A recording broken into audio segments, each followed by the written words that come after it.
Hello students, as you know, our structure of atom unit going on. Last lecture we already studied the Bohr atomic model. In today's lecture we will see the limitations of Bohr atomic model. मागील lecture मध्ये आपण Bohr atomic model, line emission spectra ह्या गोष्टी पाहिल्या आणि आज आपण पाहणार आहोत limitations of Bohr model. Means Bohr मॉडेलचे जे लिमिटेशन्स, ज्या मर्यादा होत्या त्या आपण पाहणार आहोत. So let us see the first limitation of Bohr atomic model. So तुम्हा सर्वांनाच माहिती आहे की बोहर ॲटॉमिक मॉडेल जे होतं हे स्पेसिफिकली हायड्रोजन ह्या ॲटमसाठी होतं. Okay, means Bohr model is specifically for this all Bohr model is specifically for the hydrogen. Means Bohr model ने जो स्पेक्ट्रम आपल्याला एक्सप्लेन केला तो हायड्रोजनचा एक्सप्लेन केला आणि अदर दॅन हायड्रोजन ॲटम बद्दल स्पेक्ट्रम बोहरने एक्सप्लेन केलेला नाही. सो हेच बोहरचं लिमिटेशन्स आहे. Means what we can say the first limitation is that Bohr model failed to explain the spectrum of atom other than hydrogen. Means in short we can write Bohr atomic model fails to explain. What fails to explain?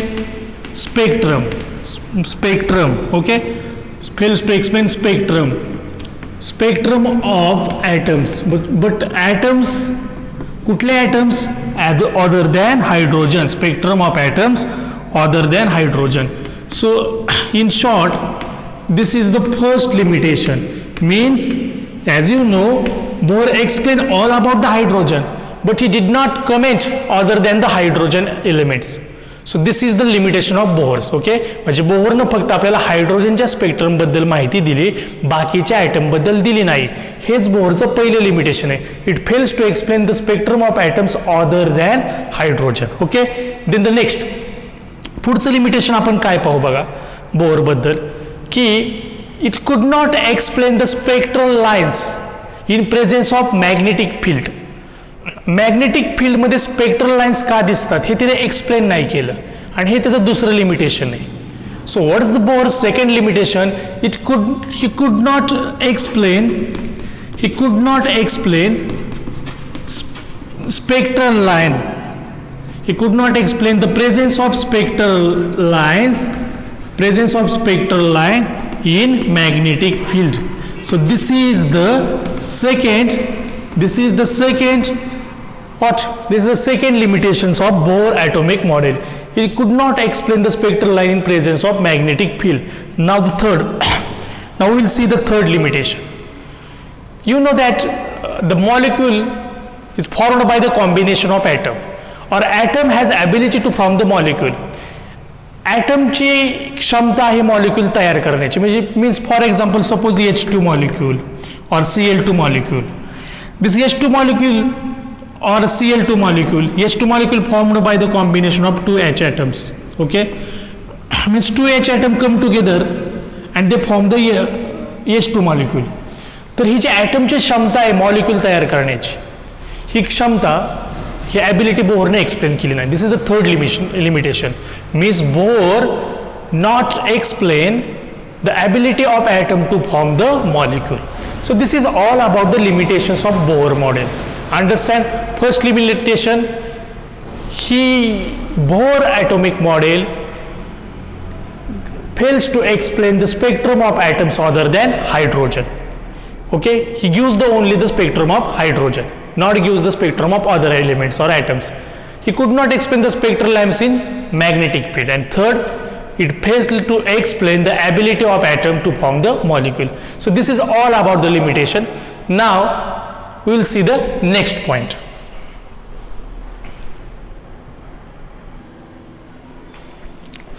Okay students, now the next point. What is the next point?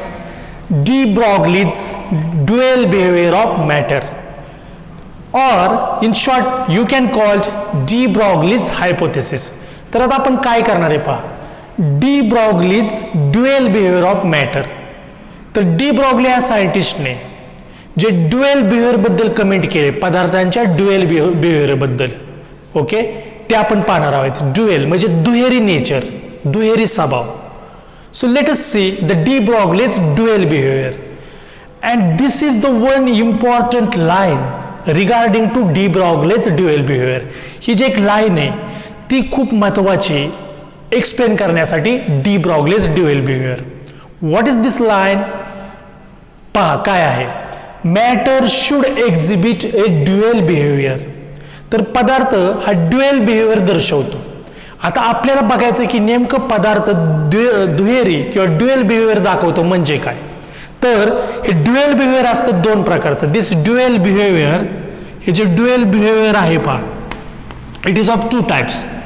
Dual behaviour means the matter exhibits in a wave form as well as in a particle form. Wave as well as in particle form.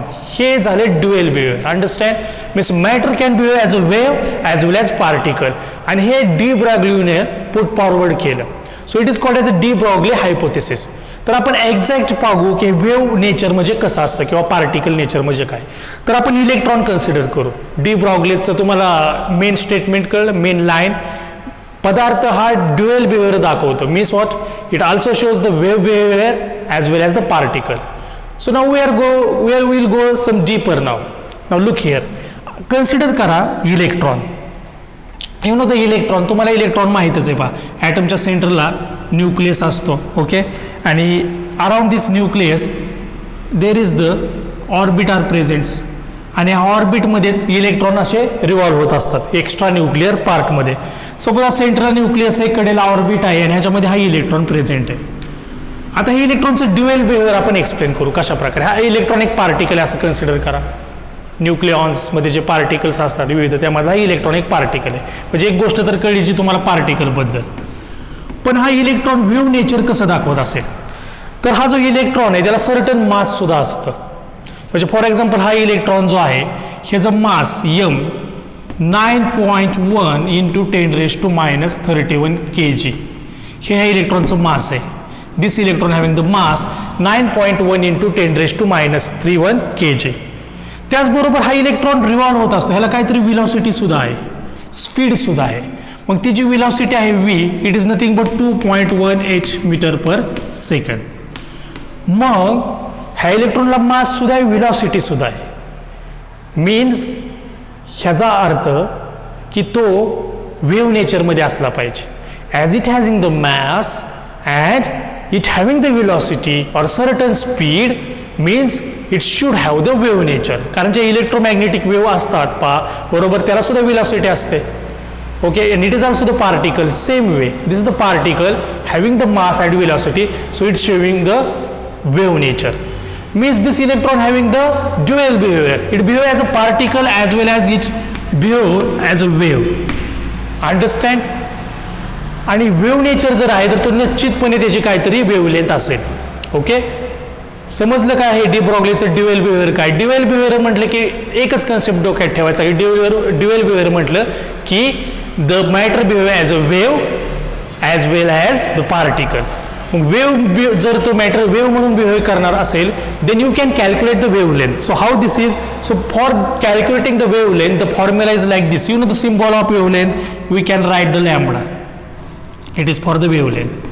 and wavelength is equal to h upon mv. h means Planck's constant, m means mass of matter, or here is the we taking electron, so specific mass of electron. If any matter then the mass of matter, and v means the velocity. आणि मास आणि velocity मुळेच ह्या इलेक्ट्रॉनचं काहीतरी मास असणार आहे, ह्याला काहीतरी स्पीड असणार आहे, त्याच्यामुळे हा इलेक्ट्रॉन रोटेट होणार आहे. म्हणजेच आपण त्याला मोमेंटम म्हणणार आहे. सो मास इंटू व्ही, त्याच्याऐवजी आपण मोमेंटम म्हणजे त्याचा सिम्बॉल देणार P. So is equal to h upon p. So this is the equation, de Broglie's equation, h upon p. This p means nothing but the momentum. Momentum means due to the mass and velocity it rotates and the momentum occurs. त्याला म्हणायचं momentum.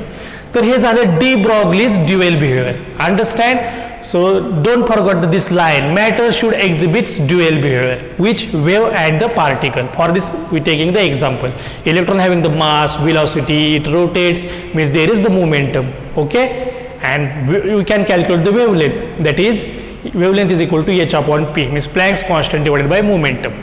मग तुम्हाला प्रश्न पडेल की suppose human being सुद्धा त्याला मास असतं ॲज वेल ॲज विलॉसिटी, मग त्याची वेव्हलेंथ का निघत नाही? Because it is very short wavelength, we cannot measure, okay, or we cannot observe our in a wave type, understand? But such a particle having show the certain the wavelength which we can measure, understand?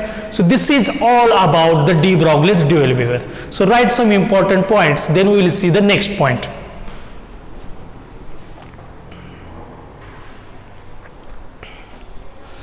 Okay students, now the next point. What's the next point? Heisenberg uncertainty principle. आता आपण बघणार आहे Heisenberg uncertainty principal. तर ह्या structure of item युनिटमध्ये तुम्हाला एक गोष्ट आढळली असेल की प्रत्येक कन्सेप्ट एक्सप्लेन करताना आपल्याला सेंटर, न्यूक्लियस आणि त्याच्या भोवती जो इलेक्ट्रॉन आहे ह्यावरती फोकस करावा लागतो. त्यामुळे स्ट्रक्चर ऑफ ॲटम मधला कोणताही कन्सेप्ट एक्सप्लेन करते वेळेस हे बेसिक फंडामेंटल तुमच्या मनामध्ये क्लिअर पाहिजेत. कोणते? की सेंटरला nucleus positively charge, around that orbit is present. आपण बोहर्समध्ये पाहिले अशा ऑर्बिट असतात, ओके, आणि त्या ऑर्बिटमध्ये काय असतात? इलेक्ट्रॉन्स. हे कन्सेप्ट माइंडमध्ये असला की सगळे कन्सेप्ट आपण सहजरित्या एक्सप्लेन करू शकतो. जसं की आपण ह्या आत्ता जस्ट थोड्या वेळापूर्वी डी ब्रॉग्लीज कन्सेप्ट पाहिला. आता with the help of same fundamental we will explain the Heisenberg uncertainty principle. So as you know, suppose at the nucleus positively charged, around this nucleus there is the orbit असतात, बरोबर. तर आपण for consider example म्हणून एखादी orbit consider करू. And you know in this orbit the electron is present, okay, electron is present. ह्या ऑर्बिटमध्ये electron असतात. Now my first question to you, my question is that is this electron have any position? Yes, this electron having the position means this electron will present either any one of this point of the circle, means electron definitely has the position. Yes, this electron definitely has the some position, no doubt about it has the position. Also, is this electron have any movement or momentum or speed? Yes, this electron having the momentum because we know that the electron having certain mass, okay, and the velocity. So as this electron having the mass and velocity, it rotates, means this electron also has the momentum, means this electron rotates. Suppose sometimes this will be here, then this will be here, okay, means this electron changing its position, means it's rotate also, means this electron also has the momentum, understand? So whole this principle, Heisenberg uncertainty principle, is related to these two words. So keep in these two words in mind. Which word you have to keep in your mind? The position. Position कुणाच्या बाबतीत? इलेक्ट्रॉनची position. Position सुद्धा कुणाची? इलेक्ट्रॉनची. Momentum सुद्धा कुणाचं? इलेक्ट्रॉनचं. तर हायझेनबर्ग प्रिन्सिपलने आपल्याला काय सांगितलं की ह्या इलेक्ट्रॉनची पोझिशन आणि मोमेंटम जर फाइंड आउट करायचं झालं तर एकाच वेळेस तुम्ही पोझिशन आणि मोमेंटम फाइंड आउट करू शकत नाही. समजलं? म्हणजे सपोज हा इलेक्ट्रॉन आहे, ह्याची पोझिशन जर तुम्ही फाइंड आउट केली, हा now this is the fix position, position तुम्ही फाइंड आउट जरी केली, मग त्याच वेळेस तुम्ही मोमेंटम त्याची गती नाही फाइंड आउट करू शकत. You can find at least only one thing at a time, means you cannot find simultaneously this two things. आणि हेच हायझेनबर्गनं सांगितलं. म्हणजे मी सिम्पल वेनं तुम्हाला काय सांगितलं की हायझेनबर्गच्या मतानुसार, हायझेनबर्ग अनसर्टिनिटीच्या मतानुसार की तुम्ही आयदर पोझिशन किंवा मोमेंटम फाइंड आउट करू शकता, एकाच वेळेस पोझिशन आणि मोमेंटम नाही. So what he told that, आता त्याचं बघा पर्टिक्युलर स्टेटमेंट कसं आहे, it is impossible to find out exact, it is impossible to find out simultaneously, it is impossible to find out simultaneously exact position and momentum of electron. Very simple. It is impossible to find out simultaneously exact position and momentum of electron. Simple आहे, झालं statement. म्हणजे position आणि momentum simultaneously आपण find out करू शकत नाही, ते अशक्य. And he gives the one equation. The equation is like this. Suppose delta X means it is the uncertainty for the momentum, okay, uncertainty related to the position. Delta p, uncertainty related to the momentum, okay. This is the delta x, uncertainty related to position. Delta p, uncertainty related to momentum, is greater than or equal to h upon 4 pi. So this is what this is the equation of Heisenberg uncertainty principle. Okay, understand? Delta x into delta p is greater than or is equal to h upon 4 pi. तर ह्या delta P च्या ऐवजी आपण it is nothing but the momentum जे आहे delta P, okay, त्याच्याऐवजी we can write it is in nothing but the velocity of electron. Okay, कारण त्याचं मास निग्लिजिबल आहे. So you can write delta X is equal to delta V X greater than or is equal to h upon 4 pi.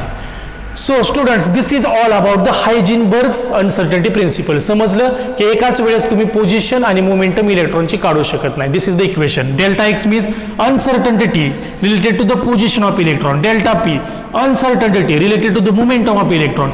Okay, it is greater than or equal to h upon 4 pi. Delta P means momentum. Momentum means you know the mass into velocity, but mass is negligible. So instead of mass, we write just v here. Only here the x means the values. Okay, understand? So this is all about the Heisenberg uncertainty principle. Okay, now the lecture is about to end. We will see the now last point.